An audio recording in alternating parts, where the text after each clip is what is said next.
Baruch atah Adonai.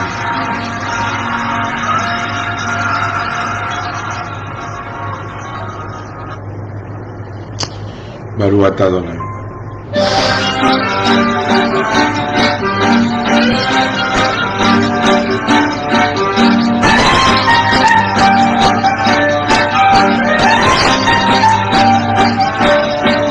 Pero esperando que se involucren otros.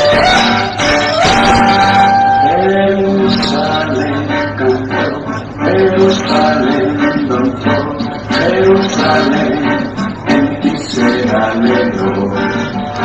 Entre olivos verdes el monte Sión, tu pueblo se regocijó.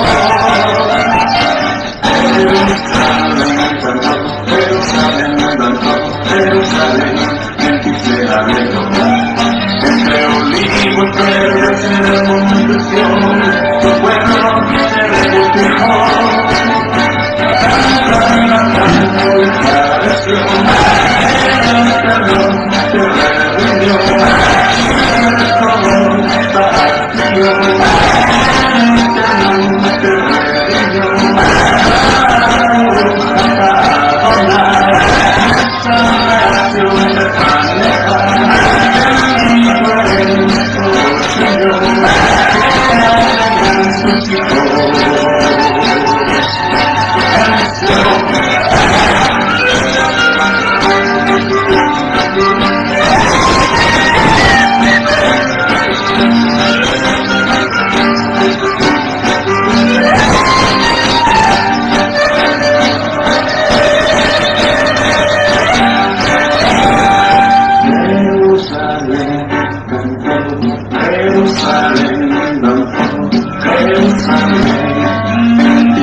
de Israel.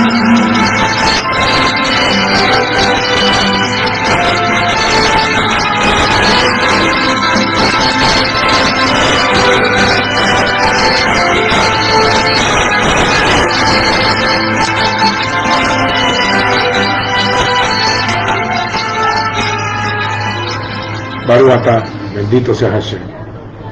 Shalom Alejem, paz a todos. Espero que estén siendo edificados, consolados y animados, fortalecidos a través de la palabra y de la oración. Los sabios en Escrituras dicen: no le enseñes al necio porque te va a odiar. Enséñale al sabio y será más sabio y te honrará.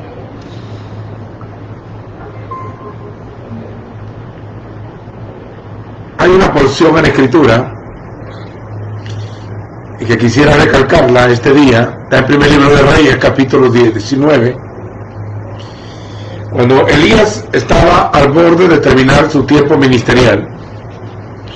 Se encontraba en la montaña de Loret, o en el Sinaí, metido en una cueva, y él estaba allí porque lo querían matar, pero el Señor lo fortaleció y lo hizo caminar 40 días y 40 noches, y llegó a ese lugar. Él esperaba en su oración la manifestación del Señor,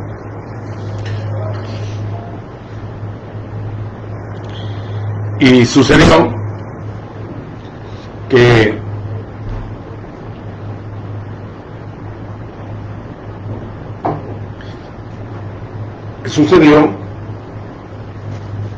él esperaba que el Señor se le apareciera con un estruendo y todo, y de repente él empieza a ver que venía un terremoto, quebrando peñas y todo, un gran terremoto. Pero dice el capítulo 19 del libro de Reyes que el Señor no estaba en el terremoto. Luego un viento recio, pero el Señor estaba en el viento recio y también un fuego envolvente, pero Adonai no estaba en el fuego.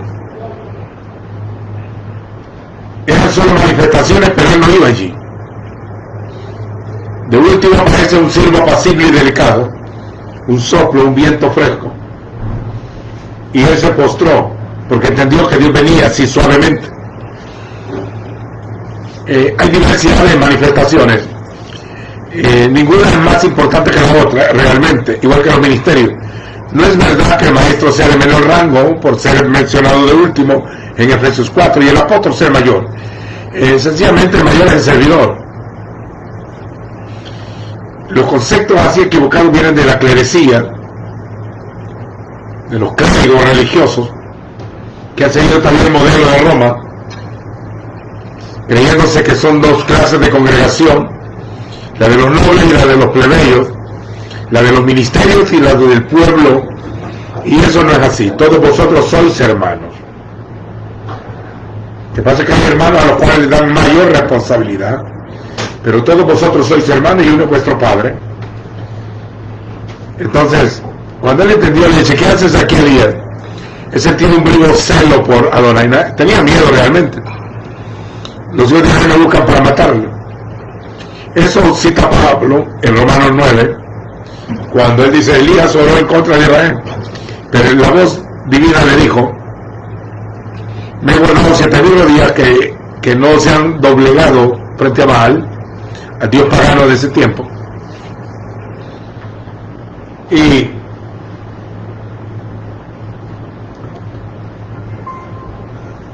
le dice: vete por el desierto, por el camino de Damasco. Si alguno quiere leerlo, está en el capítulo 19 del primer libro de Reyes. Se llama Aleph Amelachim, primer libro de Reyes. Me vas a ungir, le dice, a Hazael, para que sea rey de Siria, a Jehú, para que sea rey de Israel, y a Eliseo, para que sea profeta en tu lugar. El Señor se lo iba a alzar a él. La palabra arrebatar es usada posteriormente. Realmente era que el Señor se lo quería llevar en un torbellino. Y mucha gente cree que Elías no cumplió su ministerio porque le mandaron a ungir a 3 personas: a Jehú, a Hazael, uno para el rey de Siria, el otro para que fuera rey de Israel, y a Eliseo para que fuera profeta en su lugar. Entonces Eliseo fue el primero que ungió, que fue el último, el mandato que le dijeron, y no lo ungió con aceite, echándole aceite, sino que le puso su manto. Eliseo entendió que le estaba llamando al ministerio, al profético, como que aprendiera. Pero hay una porción ahí que los pseudoteólogos tratan de buscar un error en esta porción de la Escritura para decir que Elías no cumplió su ministerio de ungir a Hazael para que fuera rey de Siria, ni a Jehú para que fuera rey sobre Israel.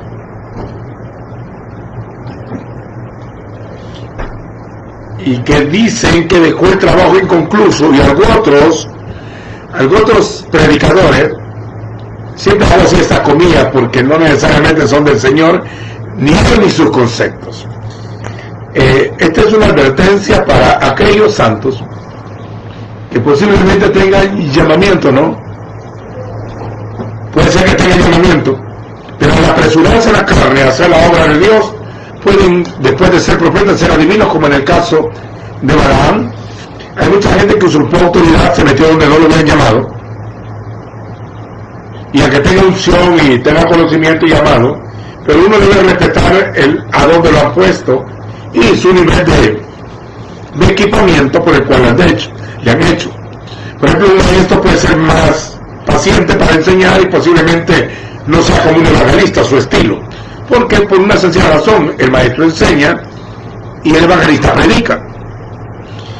Entonces también los estilos y los movimientos de unción sean diferentes, y algunos tienden a despreciarse. Pero hoy voy a hablar del ministerio. Los que nunca han leído la Biblia pues no van a entender mucho el lenguaje, pero sin embargo cuando se conviertan al Señor ya llevan una luz. Y si alguno me está escuchando, esto no se aprende de un día para otro, este es un proceso. Por eso que el camino del Señor que se le reveló a nuestro padre Jacob fue una escalera que su extremo estaba en la tierra y el otro extremo en el cielo, y encima de la escalera estaba el Señor, ya. Y es una escalera, no un ascensor. Tampoco es una escalera eléctrica, por ende tiene que ser paso a paso. Tal vez la primera grada sea que conozca que Dios es uno. Segundo, que conozca que toda la Escritura es útil y que es inspirada por Elohim. Lo otro, que tenga la revelación del Mashiach. Lo otro, que reciba la unción, tal vez el otro peldaño. Lo otro, que reciba ministerio, otro peldaño. Lo otro, que tenga revelación de la Escritura, otro peldaño. Lo otro, que vaya recibiendo dones y que te pongan a trabajar para edificar el cuerpo, otro peldaño. Y luego empiezas a conocer el misterio del reino, luego vayas fortaleciendo entender lo interior, luego vayas entendiendo el misterio del Evangelio, el poder del Eterno, el establecimiento de su reino, y continuamente vas creciendo en la gracia y en el conocimiento del Hijo, para que crezcas en Él, a fin de conocer al Padre. Por eso que el camino de la vida es para arriba, al entendido, para apartarse del Seol abajo. El camino de la vida es para arriba. La meta no es el cielo, sin despreciar el cielo, la meta es el Padre. Los evangélicos son los que han andado ofreciendo del cielo a medio mundo, pero Yeshua, cuando él vino a predicar, él habló del Padre, mi Padre, mi Padre. Nadie viene al Padre, mi Padre mora en mí, mi Padre está en mí. Entonces, cuando alguien menosprecia otro ministerio por no tener el mismo modelo, o porque un pastor se siente el dueño de las ovejas, menosprecia a su ayudante maestro, o el evangelista que se siente más encendido, cree tratar al otro que es monótono, aburrido y tenue. Y el profeta cree que sin él no va a funcionar nada, y el apóstol que se siente la mayor cobertura de todo, y algunos ni apóstoles son. Y ningún ministerio es más importante que el otro, sencillamente son dones que se le dan dependiendo de la medida de fe y conforme a la medida del don del Mesías. Eso depende del Padre, no de los hombres, por eso es un don de arriba. Ahora bien, entonces algunos dicen que Elías no cumplió su ministerio, pero tiene que volver en la tribulación, inventando, son inventos, a cumplir su ministerio. Pero ya Asael ya no está, murió, y Jehú tampoco. A él lo mandaron a ungir a Asael, un sirio, para que fuera rey de Siria. Antiguamente no se llamaba Siria, era el territorio de Aram. Y no confundan Siria con Asiria. Asiria es otro territorio, que Siria era parte de él, la Siria actual.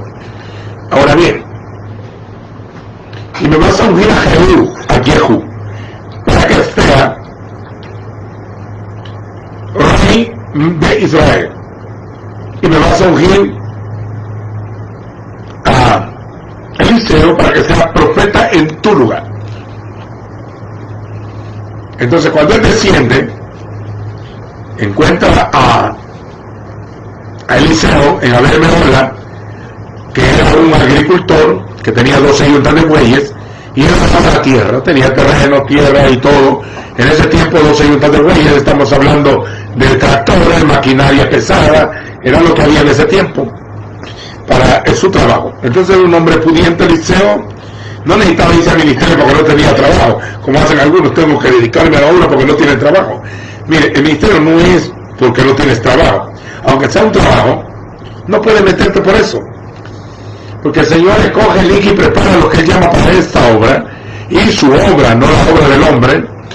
Yo siempre tomo ese rehace y ese recalcar, porque muchos se han introducido encubiertamente. Entonces, como no queremos tener parte con ellos, y segundo, si los encontramos, los sacudimos.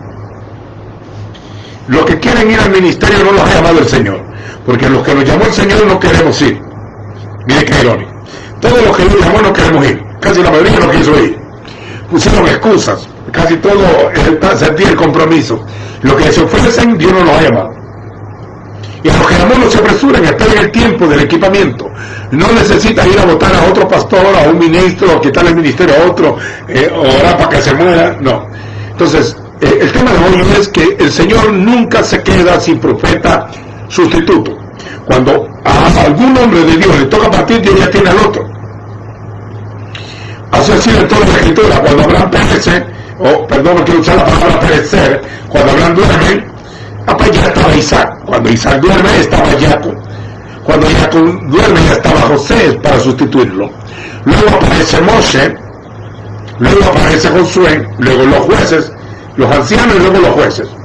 Y cada uno va como relevándose, no digo pasar la antorcha porque eso es griego, sino transmitiendo la unción a la otra generación que viene. A la otra generación uno prepara a la otra y vamos de gloria en gloria, vamos de poder en poder, de aumento en aumento, hasta ver a Dios venció. Así que el último ministerio será tan poderoso y con tanto nivel de conocimiento que se van a parecer a Moisés y Elías, a que no sean ellos. Cuando Juan iba a terminar su ministerio, Jesús estaba puesto. Cuando Jesús iba a terminar su ministerio, le delegó a los apóstoles. Y cuando necesitaba ayuda, pusieron a Pablo y a sus ayudantes posterior. Cuando Samuel iba a terminar, yo ya tenía a Natán. Cuando Saúl iba a terminar su ministerio de rey, Dios puso a David. Y cuando David iba a terminar su ministerio de rey, puso a Salomón. Y así sucesivamente los reyes de Judá y los reyes de Israel. Entonces Elías fue llevado de esta tierra sin ver muerte. Pero él ungió a Eliseo. No le echó aceite, no aparece que le echara aceite, solo que le tira el manto. Pero como ese es un lenguaje profético, entonces el otro entendió que el manto representaba la unción. Pero el trabajo era que le habían encomendado tres cosas: a Asael para que sea rey de Siria, a Jehú para que fuera profeta rey de Israel, y a Eliseo para que fuera profeta en su lugar, para que ocupara su posición en el reino, mientras eran absorbidos por el poder de Dios para traspasar la muerte sin verla. para que no gustara la muerte, Elías se convierte en el segundo hombre con esa semejante experiencia de no gustar la muerte, igual que Enoc. Algunos dicen que tienen que venir a morir, pero la gente habla todo eso, sacado fuera de contexto todo. No hay necesidad de que regresen a morir. Y algunos citan el versículo de Hebreos 9:27, está establecido que los hombres mueran una vez, sí, pero eso si Dios quiere, y después de esto el juicio. Él está hablando de la venida del Señor. Está hablando de la misma manera el Señor murió el justo por los injustos para llevarnos a Dios. Y aparecerá por segunda vez sin relación con el pecado para salvar a los que le esperan. El 9:27, que está establecido que el hombre muera una vez, de la carta a los Hebreos, no es para los creyentes. Muera una vez después de este juicio, porque los santos no irán a juicio. Los santos irán al tribunal del Mesías o al tribunal de Cristo para recibir galardones. Aunque nos toque dar cuenta mientras estuvimos en el cuerpo, debo recordarles que cuando uno va a un juicio es porque lo han acusado de delito, y el delito se llama infracción, y la infracción de la ley es pecado, porque el pecado, dice la Escritura, es infracción de la ley. Y aunque hay diversas clases de pecado, pecado es pecado, es infringir los mandatos de Adonai. Por eso todos pecamos y estamos destituidos de la gloria del Señor. Por eso vino uno que nunca pecó y que nunca quebrantó la ley y se hizo obediente para justificarnos a nosotros. Así que ahora estamos en el reino de la muerte, en el reino del pecado. El pecado reinó desde Adán hasta Moshe, ahora reina la justicia. Ya no reina la muerte, ahora reina la resurrección. Tampoco el pecado tiene poder, porque la sangre es más poderosa que el pecado. Por ende, no estoy mandando a nadie a pecar. ¿Pecaremos para que la gracia abunda? Dice Pablo, de ninguna manera. ¿Acaso Yeshua es ministro de pecado? De ninguna manera. Entonces, pero que si alguno ha pecado, abogado tiene para con el Padre. Y como no lo digo yo, lo dice la Escritura, y a mí me han ordenado a no añadirle y a no quitarle. Prosigo. Y algunos creen que dejó inconcluso el trabajo, pero lo que no saben es que hay un de mando, como en las democracias y en las monarquías también, no en los gobiernos totalitarios que se apegan al poder, como en el caso de la mayoría de países socialistas, que se apegan al poder y ya no quieren más competencia, como en el caso de los países socialistas o pseudo socialistas, porque en esencia sus líderes son capitalistas. Lo que pasa es que hay muchos pobres y solo un grupito de líderes que tienen millones. No son socialistas al 100%. Es solo fachada. Ahora, la gente argumenta de versículos fuera del contexto y entonces se pierde en el camino. El tema de hoy es que el Señor nos ha estado mostrando hace día que una generación de ministros y de personas comunes y corrientes, pero de ministros en esencia, tienen que partir de esta tierra y terminar su ministerio. Por eso usted va a ver que en esta pandemia muchos ministros se están yendo y los hermanos están confundidos, porque dice, pero es el siervo de Dios, ¿y cómo que se fue? Su tiempo ha terminado. ¿Cuál es el problema? La palabra muerte en hebreo no tiene que ver con fracaso, sino con ser, ¿cómo se le llama?, promovido a otro nivel. Entonces sencillamente se unen al coro celestial y también se unen al ejército celestial y se presentan frente al Eterno para recibir corona incorruptible de gloria, para que confiesen su nombre y estén preparados para cuando Él regrese con ellos a la tierra, para que tomen sus cuerpos en el último día. Dice el último día, yo no sé quién dijo que iba a ser día antes. La resurrección es en el día postrero, y el día postrero significa día último. Son palabras de Yeshua HaMashiach, capítulo 5, capítulo 6 y capítulo 11 de San Juan. El que de mí come le daré, lo voy a resucitar en el día postrero. Lo repito 3 veces, come mi carne, te lo resucitaré en el día postrero. Esa era una doctrina apostólica que se había movido ya entre los apóstoles. Cuando Lázaro estaba muerto, María Marta le dice, perdón, Señor, lleve ya, tu hermano resucitará, le dice. Sí, yo sé que resucitará en el día postrero.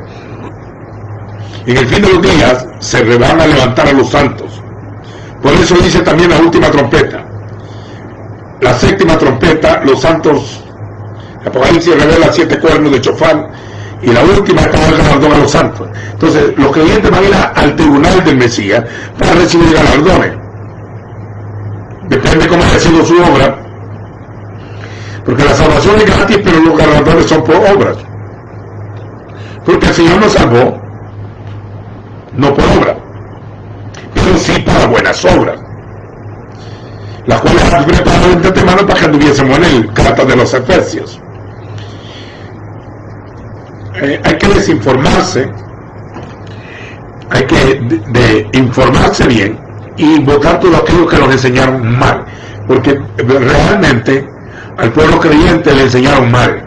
Muchas cosas se las han enseñado al revésado siguiendo modelos antiguos. Entonces hay una generación de ministros que en esta generación tiene que partir.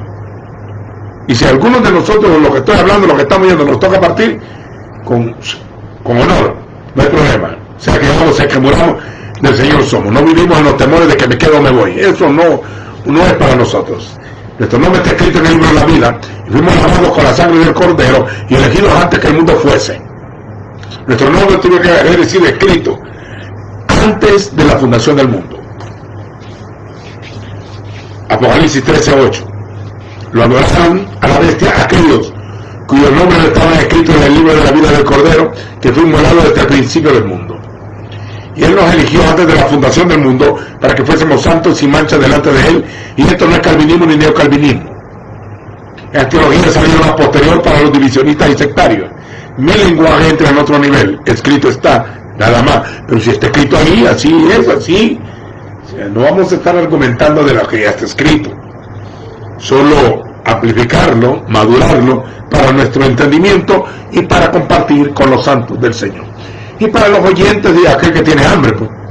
Porque el lenguaje es para aquel que tiene sed, no importa si esté creyente o no creyente, y no importa de qué religión sea. La palabra se le puede meter y transformarlo, y sacarlo de toda religión. Tiene que sacarlo, porque Dios no comparte su gloria con hombres, y no hay comunión entre la luz y las tinieblas, ni comunión entre el templo de Dios y el templo de los ídolos, entre el Mesías y Belial, un espíritu. No hay comunión, son dos reinos muy diferentes.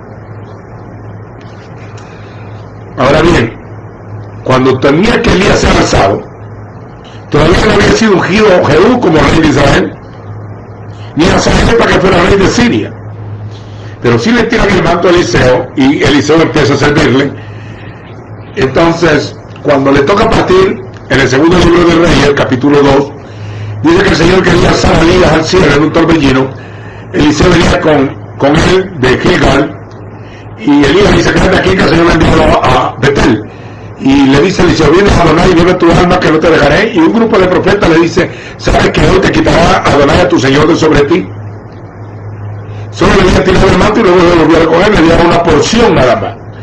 Le dieron una doble porción. Entonces, para empezar, su ministerio doble, porque el ministerio de Eliseo va a ser más largo y con doble propósito y una doble amplitud. Era tan importante estos dos ministerios que Jesús al inicio de su ministerio, en Lucas 4, son los únicos dos profetas, después de Isaías, que los recuerda.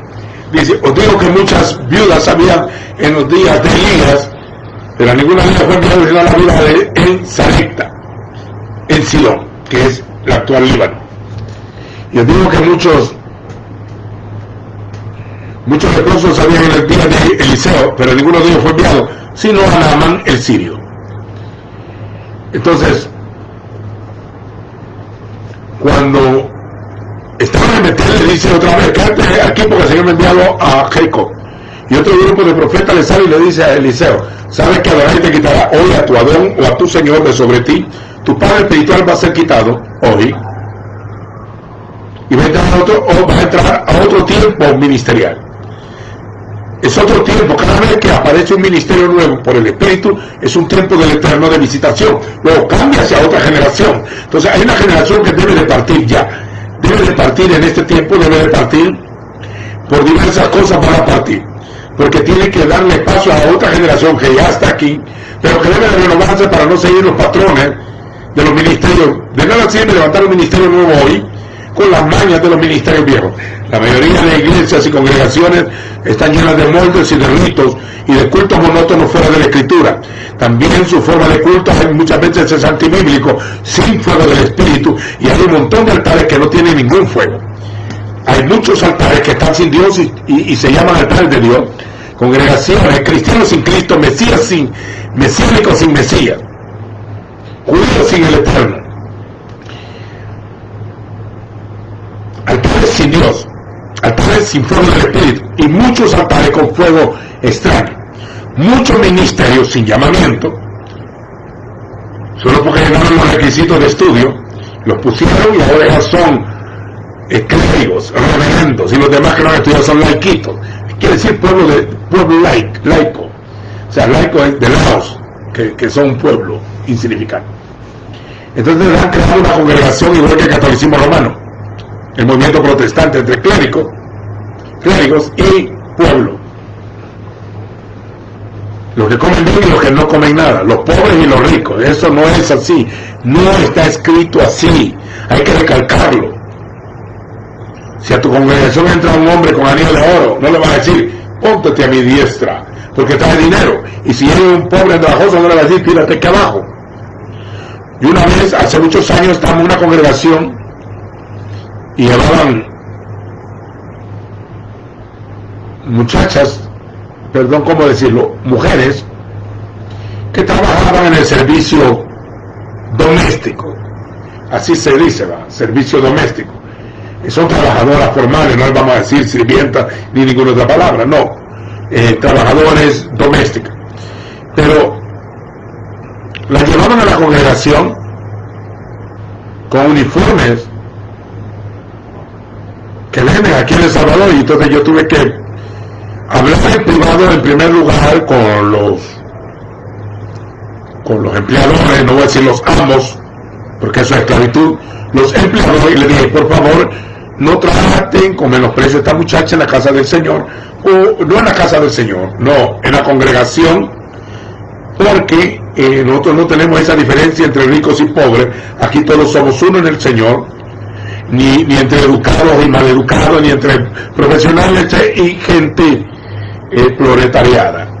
No, aquí todos somos uno en el Señor, no hay varón ni hembra, ni rico ni pobre, ni esclavo ni libre, ni varón ni hembra. Aquí todos somos uno en el Señor, por eso no separábamos a las mujeres aparte, a los hombres aparte, como hizo si hacen algunas congregaciones ahorita, en este tiempo. Porque eso es ser jueces de malos pensamientos, dice la Escritura, y está prohibido. Está prohibido. Si hemos de compartir la palabra, debemos de ser equitativos, parejos, sin doblez y sin preferencia. Aunque la Escritura dice prefiriéndolos unos a los otros, pero no hay que menospreciar al que no tiene nada por apreciar al que tiene mucho, porque eso nos va a llevar a que nuestro corazón se llene de codicia, y también vamos a ser pagados en la tierra y no en el galardón celestial. Ni siquiera vamos a alcanzar el tribunal de Cristo. Sí vamos a alcanzar el juicio del trono blanco por impío, pero no el tribunal para recibir galardones. Espero haber sido claro específicamente. Esto no se predica casi, no se predica casi, o quizás nada, no sé, no voy a generalizar. ¿Sabes que el Señor te quitará tu Señor hoy de sobre ti? Sí, ya lo sé. Quédate en Jericó, le dice Elías otra vez. El Señor me ha enviado al Jordán. Mira los niños de tu alma que no te dejaré descender, vamos al Jordán. ¿Qué es lo que quieres de mí? Y le dice, sí, quiero la porción de tu rúa, de la unción del poder que camina en ti. Cosa difícil has pedido, pero si me vienes cuando fuere quitado de ti, será hecho. Entonces cuando Elías toma el manto y dobla el Jordán y entra por el Jordán, se abre y entra en los secos, como había dicho Josué en el libro de Josué, cuando iban a cruzar la tierra. Entonces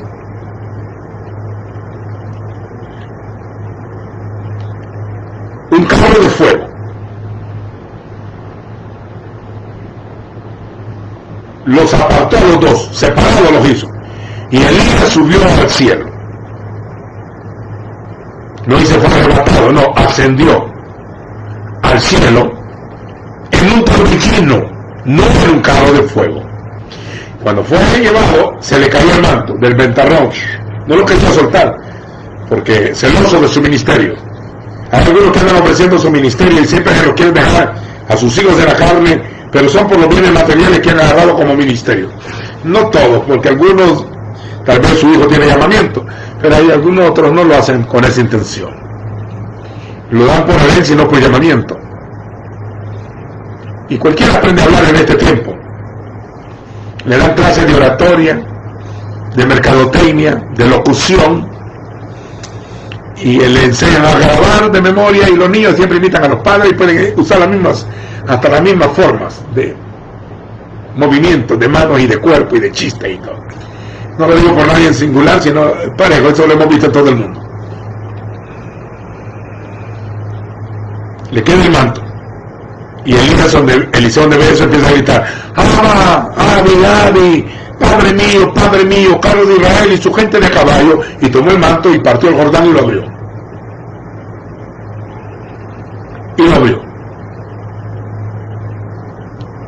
Y empieza un ministerio. Ahora le faltaba el trabajo a Elías de dos funciones, pero como era el mismo espíritu, Dios jamás se queda sin un sustituto. Eliseo tenía que seguir la voz que Elías había recibido. Primero era una guerra contra los Baales, la idolatría gobernante en Israel contra Jezabel y el rey Acab. Entonces se encuentra con Asael, y donde se le queda viendo, Eliseo empieza a llorar. Mire que no lo ungió con aceite, no dice que le derramara aceite. El Señor dijo: me ungirás a Eliseo para que sea profeta en tu lugar. Le tiraron el manto. Para el Eterno eso era lo mismo, porque solo se ungían los reyes y a los sacerdotes de ese tiempo, pero tenían que ungir a Jehú para que fuera rey de Israel, a Jehú para que fuera rey de Israel, y a Asael para que sea rey de Siria. Pero como era un gentil, no le echaron aceite a él. Pero Eliseo se le queda viendo como un vidente, penetrantemente a la vista de él, a tal nivel que se pone ruborizado, dice la Escritura, de que el profeta se le quedaba viendo y le dice: ¿qué le pasa a mi señor? ¿Por qué llora? Lloro porque sé el mal que le harás a los hijos de Israel, pero Adonai me ha mostrado que tú reinarás en Siria en vez de tu señor. Con la palabra lo ungió. El aceite le cayó al hombre por la palabra, pero no aparece que le derramara aceite. Ahora lo hace Eliseo y cumple el segundo llamamiento que le había dado a Elías. Ahora vamos al otro. Se necesitaba que ungieran a Jehú, rey de Israel. Entonces Eliseo, el que estaba como padre espiritual ahí, como el profeta, como el apóstol del Eterno en ese momento, entonces viene y él llama a uno de los jóvenes profetas. Eliseo llama a uno de los jóvenes profetas y le dice: toma la broma de aceite y vas a ir al palacio en Samaria y le vas a ungir a Jehú para que sea rey de Israel, y le va a decir: así ha dicho el Señor, yo te he ungido como rey de Israel, y vengarás la sangre derramada por acá de Jezabel y de los Baales. Y Dios había dicho: el que escape de Asael lo va a matar a Jehú, el que escape de Jehú lo va a matar Eliseo, para que así Dios estableciera el juicio sobre Jezabel y sobre Acab por el paganismo y la idolatría de Baal y de Acera, que se llamaba la reina del cielo, como se le llama hoy al culto mariano. Eso, el culto mariano es un culto antiguo, y el culto Baal también. Fíjense en eso. Dice que el joven entró y ve a los príncipes y le dice el joven profeta: príncipe, tengo una palabra para ti. ¿Para quién? Para mí. Sí, para ti. Ven en privado. Y se metieron en un lugar, y cuando estaban ahí, dice que no se escucha muy bien. ¿Me están escuchando? ¿Se escucha bien? Vamos a ver si no se está escuchando. Mis disculpas. No hay ninguna interrupción, yo no me...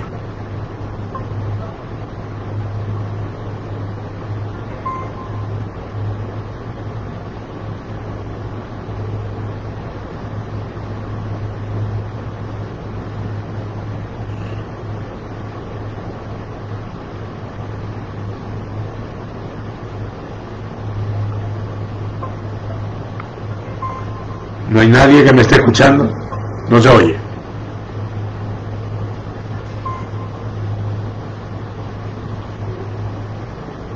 ¿Están ahí? Sí. Hola.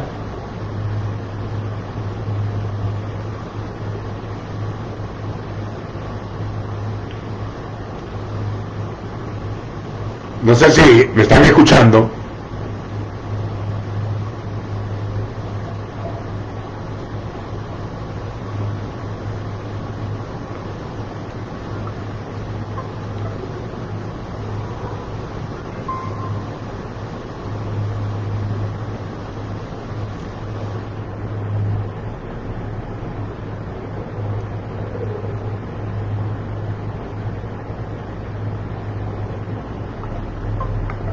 Se siente saturado. Bueno, voy a proseguir, quizás voy a alzar un poco más la voz, o de estar haciendo, no sé si es la conexión o sus aparatos, pero vamos a seguir. Entonces viene Eliseo, manda a un joven profeta y le dice: tengo una palabra para ti, príncipe. ¿Para quién? Para ti, le dice. Y cuando llega solo, le dice, le derrama el aceite y le dice: has hecho, Señor, yo te he puesto por príncipe, soy rey sobre Israel. Y vengará la sangre de mis siervos que han matado a Jezabel. Dice que Jesús posterior la atropelló a la bruja. La atropelló. Y después los perros le comieron su cuerpo y solo quedaron las manos y la calavera. Y tremendo eso. Y fíjense en esto. Fíjense en esto. Cuando sale, le preguntan: ¿qué quería aquel loco? Nada, ustedes ya saben. Cuando me dijo que iba a ser rey sobre Israel, todos se acostraron. Jesús es rey, Jesús es rey. Entonces el trabajo, que era la visión del Señor, que se le dio a ella, la hicieron tres. Dios nunca va a echar a perder su plan. Si él ya lo dijo, así es. Y si a mí me han dado una visión, pero si yo muero, la visión no se corta, sigue con la próxima generación, porque la visión no es la visión de un hombre. No podemos decir mi visión, sino la visión del Señor. Entonces, si esta es una visión, algunos la gran visión es construir su templo. Está bien, bueno, yo la visión es otra. La visión en la Escritura, no tengo una visión yo. La única visión es la visión revelada del cuerpo, para el cuerpo y dentro del cuerpo. Y no es función para no ocupar funciones de otro, ni andar sembrando, ni andar edificando sobre el fundamento ajeno. Esos son principios de ética. Entonces, no estoy envidiando el ministerio de nadie ni sus púlpitos. Soy sincero que algunas veces cuando oigo en los estadios a algunos predicadores y el pueblo gritando en estos lugares, me da una gran decepción por el nivel de palabras que se les da, pero cada quien es puesto en su posición y algunos pues sencillamente son eventos. El Señor nunca se quedará sin profeta, siempre va a aparecer el sustituto. Si tu ministerio florece, pero no dejas a alguien que ocupe tu lugar, ha fallado, porque siempre tiene que haber otra generación nueva. Entonces hay una generación que como Elías ya se está yendo, no por maldad, se está yendo. Algunos porque no obedecieron, otros porque su tiempo ha terminado, y los otros porque también están haciendo estorbo, porque en el camino se convirtieron en religiosidad, y Dios quiere mover algo, quiere entrar en un nivel de visitación mayor, quiere visitar a su rebaño, y quiere entrar, porque el dueño de la esposa es él. Él reclama los derechos de la esposa sobre su esposo, y también los derechos de padre sobre sus hijos. Él es el maestro de los discípulos y el padre de todos los hijos. Entonces hay algunos ministerios que han usurpado, se han llevado a niveles de autoridad desmedidos, cuando éramos solo una representación. Estoy hablando apostólicamente para los entendidos. Entonces, el Señor siempre va a ejecutar su plan. Por eso dice, la promesa que le dice a Abraham, a Isaac y a Jacob, se la hizo al uno, pero se la repitió al otro y al otro y al otro. Entonces, lo mismo que le dijeron a los apóstoles del principio, lo mismo nos dirán a nosotros. Claro, personalmente nos dirán algunos eventos, porque somos otros seres, pero el mismo espíritu es el mismo. Entonces el Espíritu Santo vino con una visión, el proyecto de vida y el plan del Eterno, hasta que todos seamos como el Hijo. Entonces mientras todo eso no llegue, los ministerios seguirán en función. Hasta que todos lleguemos a la estatura del varón perfecto. En el intermedio nos van a poner en el ministerio. No solo dice que nos dará el ministerio, no. Me tuvo por fiel, dice Pablo, poniéndome en el ministerio. Porque el ministerio ya está hecho. El ministerio es del Hijo. Y de ese ministerio trabajamos. Si tu ministerio no está en el Hijo, tu servicio a Dios es vano. El que cree bien no se apresure. La meta no es llegar a tener un ministerio grande que impacte el mundo. Ese es un lenguaje de niños. Ese es un lenguaje de niños. El único ministerio que va a impactar el mundo es el del Hijo. En el último tiempo Dios hablará por el Hijo. Porque Él es el gran apóstol y el gran sumo sacerdote. Porque todo es por Él y de Él y todo bajo Él subsiste. En todo es para que Él tenga la preeminencia. Entonces no existe un ministerio fuera del Hijo. Un ministerio del cuerpo no existe fuera del cuerpo ni fuera del Hijo. Todo es para edificar del cuerpo dentro del Hijo. La palabra ministerio quiere decir siervo, no rey. Aún el rey era para servir. Entonces, un ministerio fuera del Hijo no existe. Aquí no importa si usted cree en mi llamamiento o no. No, yo no estoy aquí interesado si usted cree en mi llamamiento o no. El que tiene oídos para oír, que oiga. El que es maduro conoce si lo que yo hablo es mío o el del que me envió. Y si alguien me envió, entonces va a respaldarme. Y si él me respalda, no le importa si está de acuerdo conmigo o no. Por lo que si me ponen en un altar, el fuego tiene que caer. Porque fue llamado. Entonces hay gente que dice, yo no creo en tu ministerio. Y eso no es importante, eso no quita el sueño. Porque el que debe de creer en el misterio soy yo, porque no quiero ir a hacer algo que Dios no me mandó, y tampoco quiero desobedecer si Él me mandó, y tampoco quiero hablar algo que Él no dijo, tampoco quiero inventar añadiéndole a la Escritura con mis interpretaciones y alegorías y teologías. No, tampoco quiero exhibir un ministerio de un hombre. El Hijo debe ser glorificado cuando el mundo lo quiera ver a Él, no a nosotros. Eso está en Juan. Entonces, si usted le toca terminar su ministerio, mire, hay ministerios que pueden durar 1 año y morir, o terminarse. Otros ministerios pueden durar 2 años, o 3, otros 6, otros 10. Hay unos que duraron 40.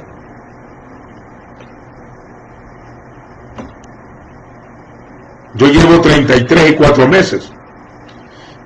Hay unos que terminaron con 60 años.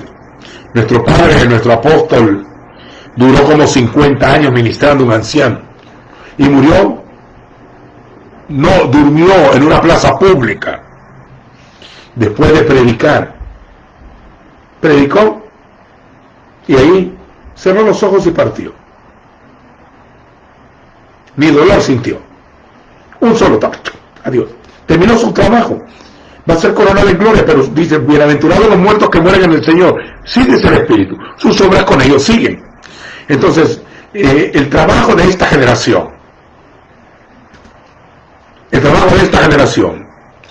a nosotros se nos perdió una generación de jóvenes, los jóvenes de nuestra edad, se nos perdió en pandillas, y algunos murieron en medio de las masacres que se echaron, una guerra entre pandillas y guerra contra el gobierno. Miles murieron, miles, por miles, estamos hablando de 70,000 y más. Y también miles de ellos están en las cárceles, que ya no saldrán. La religión se estancó. Muchos de ellos allá se han convertido, predican, cantan y oran, porque allá no se puede hacer nada más y hay que hacer algo. Entonces, las cárceles de El Salvador hacen 3 cultos diarios, en todas las cárceles. Desayuno, almuerzo y cena. Y formalmente, y el que quiere orar, el que quiere buscar al Señor busca, y el que quiera leer, lee. Están encerrados y están ahí. Algunos no saldrán nunca, otros tal vez sí, a otros Dios les haga un milagro, pero esta generación, ahora, hay una generación, si usted observe bien, en su lugar, muchos ministros están muriendo en cada país.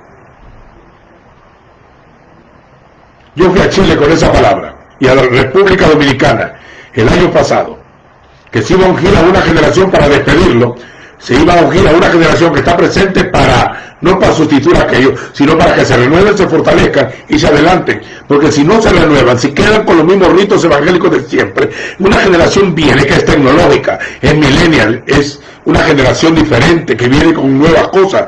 Mientras no le enseñemos la libertad del Señor y no el libertinaje, mientras no le pongamos reglas de hombre, sino la palabra escrita, mientras no nos llenemos del Espíritu para que ellos sientan gozo, paz y libertad en el Espíritu Santo, se nos va a perder esta generación. Entonces Dios está llamando a un nuevo ministerio y quiere restaurar el que está en el intermedio. Este que está en el intermedio debe de renovarse, debe de fortalecerse, debe de conocer bien y volverse al Escrito está. Volver a buscar el origen de nuestra fe y reconocer el principio.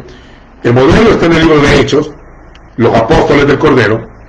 Eso es el modelo a seguir, no las instituciones modernas. Si nos perdemos de aquello, perdemos el orden, porque aquello es la base. Dice, edificado sobre el fundamento de los apóstoles y profetas, siendo la principal piedra del ángulo Jesucristo mismo, en quien todo el cuerpo bien coordinado va creciendo para llegar a ser un templo santo en el Señor. Así también vosotros sois edificados como morada de Dios en el Espíritu. Efesios 2:20, 21 y 22. Entonces, el modelo a seguir, la doctrina de los apóstoles, dice la doctrina de los apóstoles, así como la ley de Moisés, la doctrina de los apóstoles, aunque sabemos que no es de hombres sino del Señor. Entonces el modelo a seguir es aquel, el Hijo. El Hijo no fue enviado a predicar sin ser lleno. Y él dijo, como el Padre me envió, así también yo os envío y les sopló. Los equipó, los preparó. Primero fueron discípulos, fueron a la escuela, a la yeshiva se dice, escuela.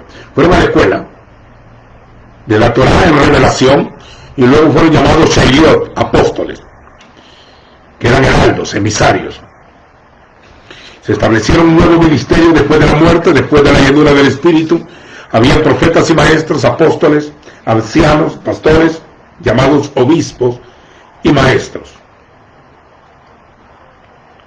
En Hechos 20 dice Pablo, el Espíritu Santo ha puesto por obispo para apacentar o pastorear la gloria del Señor. Y también dice en Hechos 13 que había en Antioquía, la congregación que estaba en Antioquía, había profetas y maestros. Esto para aquellos que dicen que los profetas solo llegaban hasta Juan. Leyeron mal. Solo leyeron mal, interpretaron un versículo, la ley de los profetas que era hasta Juan. La ley de los profetas es el libro. Al libro se le llamó de eso. Ley y profeta y salmo. En el orden de la escritura. Entonces, una generación se está yendo. Una generación debe renovarse. Vaciarse para volver a ser llenada. Purificar los utensilios. Revisar su teología. Ten cuidado de ti mismo y la doctrina, dijo Pablo a su hijo sustituto, al que iba a seguir sus pasos. Y luego que esta generación se purifique, viene de camino un ejército de nuevos ministros, que en este momento son niños, otros son jóvenes, otros viejos, otros posiblemente estén perdidos allá afuera, metidos en vicio, y otros estén en la religión.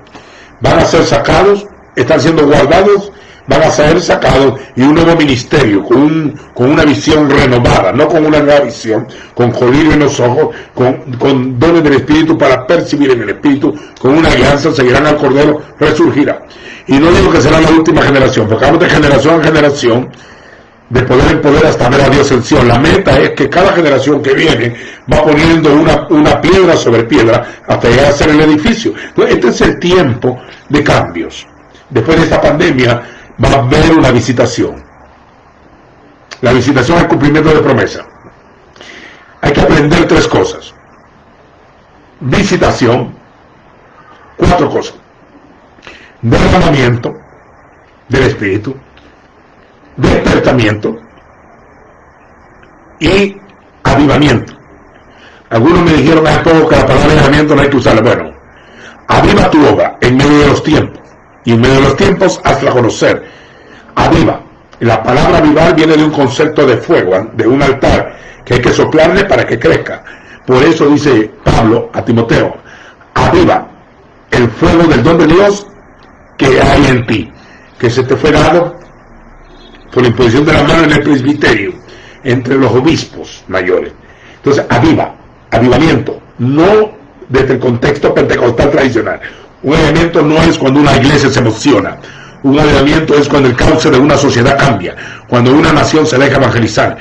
Lo que nos está pasando en El Salvador, que desde el presidente está confesando que ha recibido a su Señor, y algunos gabinetes de su gobierno oran, algunos no sé qué religión practican, pero igual el país entero está buscando del Señor cuando hay necesidad, y respetando por la democracia las libertades religiosas. En este tiempo que estamos viviendo es un tiempo de pausa, de un selah. Algunos están desesperados porque quieren ir a la playa, otros porque, bueno, quieren ir a la iglesia en vez de ir al Señor. Todos están queriendo ir a la iglesia, nosotros no vamos a la iglesia, nosotros estamos en el Señor. Cuando nos toque congregarnos, pues nos vamos a reunir donde sea. Si la congregación se reúne en un lugar, la iglesia es las personas, no los lugares. Donde estén 2 o 3, ahí estoy yo en medio de ellos. Todos los conceptos se han sido tergiversados en el caminar. Un despertamiento es cuando el pueblo se despierta, cuando se le empieza a sentir las ganas de buscar del Señor, de leer la palabra, y a sentir la necesidad espiritual, y despertó el Señor el espíritu de Zorobabel, el espíritu de Josué, avivamiento. Es cuando el cauce de una nación cambia, cuando la sociedad cambia, cuando hay cambios de índole económico, político, cuando los pobres dejan de ser pobres, porque no podemos tener una congregación rica y una sociedad pobre y explotada, porque entonces seríamos igual que los políticos. Lo dije, lo que predicamos prosperidad económica tiene que ser para que los pobres prosperen, enseñarles cómo administrar y cómo crecer, cómo ser su propio empleado, cómo generar su propia empresa, cómo que se dedique a estudiar, a prepararse, a equiparse, mientras se prepara el espíritu. No importa que tomen puestos políticos, porque Dios va a infiltrar en todas partes a su gente, porque Él pone reyes y quita reyes.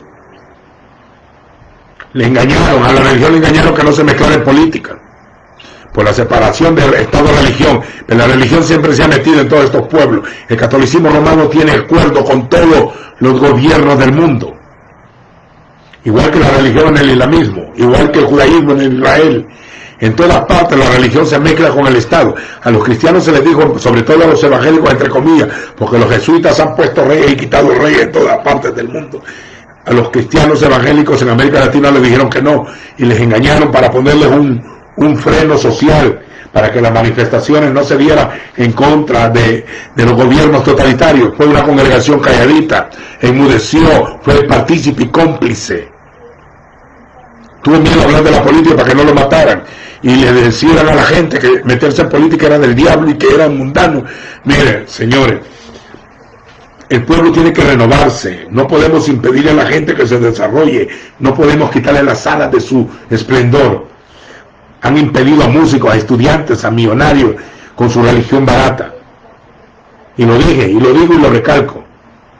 Le han impedido a las mujeres que se restauren sus hogares, a los hombres también. Le han impedido a mucha gente, le han cortado las alas y han condenado a muchos con sus doctrinas falsas. Dice la Escritura que el Hijo del Hombre no vino a condenar al mundo, sino para que el mundo fuese salvo por él. Nadie te mandó a andar condenando a hermanos, mucho menos. A los hermanos, si los ve caer, hay que restaurarles con espíritu de mansedumbre, considerándote a ti mismo, no sea que tú también seas tentado. O si no, hay doble moral. Cuando no es tu hijo, eres fuerte, como pastor o ministro, pero cuando es tu hijo te disimula. Esto es incorrecto también. Bueno, cada quien vea cómo se edifica, pero la obra de cada uno será probada así como por el fuego. Entonces, una generación se está yendo, se está fortaleciendo otra, y después viene una nueva generación más poderosa, con mayor entendimiento, con mayor conocimiento, con un nivel de unción mayor, porque así como va a desarrollarse la ciencia, la tecnología, también lo será en el mundo espiritual. Dice, Daniel profetizó que la ciencia aumentaría, pero él era un hombre de ciencia, del espíritu. Era un científico y a la misma vez era profeta. Así que en el nombre, que es sobre todo nombre, equipen, dice en la Escritura, instruye al niño en su camino, para cuando fuese viejo no se aparte de él. La mayoría cree que quiere decir en el camino del Señor. Claro, tiene que instruir a su hijo en el camino del Señor, pero si lee bien dice, instruye al niño en su camino, en el desarrollo del caminar del propio niño, la meta que trae, las habilidades que el Señor le ha puesto, hay que encaminarlo y esforzarlo a ayudarle a su profesión, a que ponga su propia empresa, que no sea pobre, mientras usted le prepara su terreno a su próxima generación y le enseña a esta generación para que la próxima sea más fuerte que usted y la próxima sea más fuerte que usted, para que su nombre no sea olvidado. De la misma manera en el ministerio, el mundo sabrá que dejamos huella en esta tierra, el mundo sabrá que vivimos, que existimos, y habrán hijos espirituales, discípulos del Señor, que no vivirán imitándonos, sino que van a recibir aquello que les enseñamos para que su padre florezca y se renueven. Así que una vez nos enseñaron en Jerusalén, sobre Jerusalén he puesto guarda, día y noche, no callarán jamás. El Señor nos enseñó esta palabra a nosotros en Jerusalén, que en Jerusalén entran ministros de todas las naciones, entran profetas, y un profeta de Estados Unidos me dijo a mí: cuando tú entras, hay un tiempo de intercesión que tu posición de reino te hace guardarlo, pero cuando tú salís de Israel, en este mismo momento entró otro enviado, para que no se quede sin profetas internos y externos, para que sea rodeada con un muro de fuego, porque no dormirá ni adormecerá el que guarde Israel. Entonces, el que confía en el Señor no se apresure. Este es un mensaje para el cuerpo, dentro del cuerpo, y el Señor siente celo por su rebaño, porque le han quitado el derecho de padre espiritual, de padre al Señor, creador de sus hijos. Se los han estado golpeando y engañando y manipulando. Y también lo otro, que reclama el derecho de esposo sobre su esposa. Los ministros que están ministrando la ley del Señor están ministrando a la esposa del Cordero, no es la de usted. Por lo tanto, debe de ser tratada con la dignidad que merece la esposa, la reina, el pueblo lavado con sangre. Porque si no, la vara está puesta a la raíz de todos los árboles. El Señor va a limpiar su era pronto. Va a bautizar con Espíritu Santo y fuego en un derramamiento. En los postreros tiempos, los 7 espíritus serán enviados. Se resurgirá la autoridad de sus reyes, la comunión de sus sacerdotes, el fundamento de sus apóstoles, la alianza de sus profetas, la atracción de sus evangelistas, el abrazo de sus pastores y la enseñanza de sus maestros abriendo entendimiento. Todas las funciones del Hijo estarán dentro del cuerpo, y en este tiempo se va a desarrollar más, porque cada día que pasa nos acercamos al fin. Y al acercarnos al fin estamos más cerca de la salvación que cuando creímos. No quiero poner fecha ni establecimiento, pero ya llegamos a los principios de dolores. En este 2020 se ha desarrollado un montón de actividad profética en los acontecimientos de la naturaleza escritos en el libro. Y también el resurgimiento de nuevos hombres y niños. Va a haber un montón de niños entendidos en la Escritura.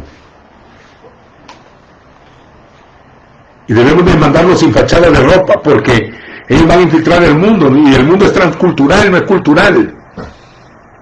En mi país, El Salvador, hemos tenido grandes pleitos, hasta el nivel que nos han tenido de mundanos, porque no predicamos a favor de los ritos de ropa que usan, agarrando el modelo salvadoreño de las monjas y de los monjes de antigüedad y de los campesinos nuestros, su estilo de ropa y todo, sin menospreciar. Pero los que hemos viajado a las naciones sabemos que el mundo es transcultural y que ninguna cultura es mejor que la otra. Y hoy se le llama cultura a la idolatría o a la educación. Cultura es la idiosincrasia de los pueblos. Ninguno es mejor que otro. Somos ciudadanos del mundo, del cielo. El evangelio es transcultural, no tiene que ver con la cultura. La cultura quédese en su lugar, y si hay que votar la idolatría, votémosla, pero hay que evangelizar bien, hacer discípulos a las naciones. No podemos limitarnos a interpretar la Escritura conforme a la cultura de un país. Si para usted ser decente es andar con camisa hasta aquí, y así como ando yo de indecente, entonces usted está en problemas grandes. Su mentalidad no le da más. No puede servir en un aviamiento. Y como algunos ya se quieren ir, están afligidos, que ya viene todo el juicio y se quieren ir en un rato, en el arrebatamiento, pues váyanse cuando quieran. No sé si cuándo va a ser, pero si ustedes dicen que ya va a ser, pues váyanse. Pero los que tenemos trabajo hay que estar aquí todavía. Y eso no es por miedo ni por temor, ni estoy menospreciando ningún evento. Pero el evento es resurrección primero. Los muertos en Cristo resucitan primero, luego los que vimos, los que hayamos quedado, seremos arrebatados. Se usa de una palabra griega, que es ir alzar de repente. juntamente con ellos para recibir al Señor en el aire. Entonces los muertos resucitan primero. Mientras no haya resurrección, nadie se va alzado sin ver muerte. Bueno, el que tenga oído por ahí que oiga. 1 Tesalonicenses 4:17 en adelante, del 13 en adelante, y 1 Corintios 15, del 51 en adelante. Y hay otras porciones más. 2 Tesalonicenses 2, 1 Tesalonicenses 5. Hay más porciones. Ahora, pero todo este principio de temor y de fábulas, la gente no está entendiendo bien el lenguaje y ha confundido a mucha gente. Cuando oyen la palabra verdadera creen que uno es confundido, o ellos se van a confundir, se oye. Mire, señores, este es un tiempo de definición. Ya no es tiempo de estar jugando a la iglesita, no hicieron mucho. Por años no se han ganado ni un católico. No se está convirtiendo gente en la religión. El trabajo se hace con astucia humana. Se está convenciendo a la gente que recibe al Señor bajo principios carnales. La gente tiene que recibir al Señor porque el Espíritu Santo los llamó y los convenció. Porque nadie viene al Hijo si no fuera enviado por el Padre, y nadie va al Padre sino por el Hijo. Entonces este es un trabajo del Espíritu. Él sabe, Él añade a la iglesia los que han de ser salvos cada día. Él elige a quién tocar, a quién hablar. No hay gente dura para Él. Cuando Él dice, este toco, lo toca. Y no es verdad que este es el fin del tiempo, este es el principio del tiempo, del fin de los tiempos. Este es el principio del principio de dolores, hambres, huracanes, terremotos, guerra. Lo mejor está por verse. Entonces, pero en medio de todo eso habrá una gran persecución, pero en medio de todo eso se levantarán los fieles, los hijos gloriosos, los hijos de Dios, los hijos de Sadón. Un ministerio nunca visto en la tierra. Y lo hemos añorado por años que se levante. Y el Señor anticipa a algunos hombres, los saca fuera del molde, fuera del patrón religioso, y les pone a ministrar en revelación, en unción, en otro conocimiento. Enseñémosle al pueblo a desarrollarse, a que prospere, que benditos redes de comunicación.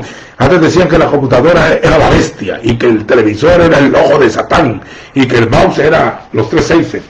Mire, después que las tarjetas de crédito, después que los celulares, y hoy los mismos hermanos que decían eso ya andan con los grandes celulares, y los que predicaban que los televisores eran los ojos de Satán, ahora andan diciendo que Dios les ha dicho que él va a un satélite, y que tiene canales de televisión, decían algunos después. Mire, Dios no se contradice, hombre, no se contradice. Una generación se tiene que ir, porque se amoldó, y porque su tiempo ha terminado. Otra generación va a resurgir, pero si va con los mismos moldes, va a ser cortado, porque no se puede echar odre vino nuevo en odre viejo. Lo nuevo se va con lo nuevo y lo viejo con lo viejo. Luego viene otra generación que va a resurgir de nuestros niños, de esos niños inquietos de las congregaciones, los bebés, los siervitos, los de cuna, empiezan a resurgir.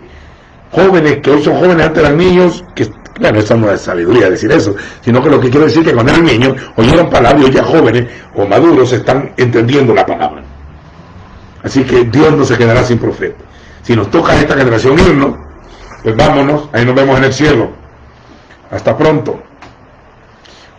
Hoy se murió un hombre que conocí en 1988. Me tocó ministrar juntamente con él. Nadie quería ministrar, me pusieron a echar aceite a los ministros en San Salvador, y fue un impacto que el Señor hizo. Nos bendijo mucho el hermano Moy Cerulo, y estuvimos con él en el Hotel Presidente de San Salvador, y hoy ha partido la presencia del Señor. Está bien. Y la gente dice, me siento triste. No se sienta triste, no confunde el lenguaje. Él terminó su carrera y partió. Otros están muriendo de coronavirus y otros de otras enfermedades. ¿Qué podemos hacer? Hay tiempo de nacer y tiempo de morir. Oremos para que salgan de los hospitales, tanta pandemia que hay. Vamos tras 14 millones y dicen que el 10% pueden ser 140 millones. Y los muertos, no solo de coronavirus, están muriendo un montón de gente tirada en la calle. Entonces van a colapsar todos los sistemas hospitalarios. Entonces una generación se esté yendo. Y no necesariamente, digamos que Dios permitió, pero esto puede ser manipulable. Siempre hemos sabido que las bacterias y los virus las manipulan en las grandes potencias. En el nombre de Yeshua. Afírmese en la fe, porque vamos a cruzar una tempestad. Y vamos a salir en victoria en medio de la tempestad. Porque el Señor gobierna en el diluvio. El Señor preside en el huracán. Él habla desde el torbellino. No importa cuánta tempestad haya. Él siempre está encima. Él está en control. Nuestro Señor reina. Shalom a todos. Amén y amén.